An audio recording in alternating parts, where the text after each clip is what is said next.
ทิ้งไปพบคนใหม่เพราะรักจึงต้องยอมแค่บอกกันสักคำไม่เป็นไรจะเสียใจก็จะทนก็เป็นเพียงแค่คนที่จริงใจที่รักเธอเรื่อยมา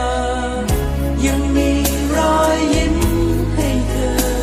เมื่อรู้เธอมีทางที่ดีกว่าหากใจจะช้ำเพราะคำลาเพื่อเธอแล้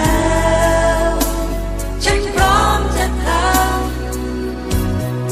ก็มีแต่รักเท่านั้นรักเท่านั้นให้เธอได้ก็คงมีแต่รักของฉันรักของฉันให้เธอได้มีเพียงเท่านี้ที่ให้เธอ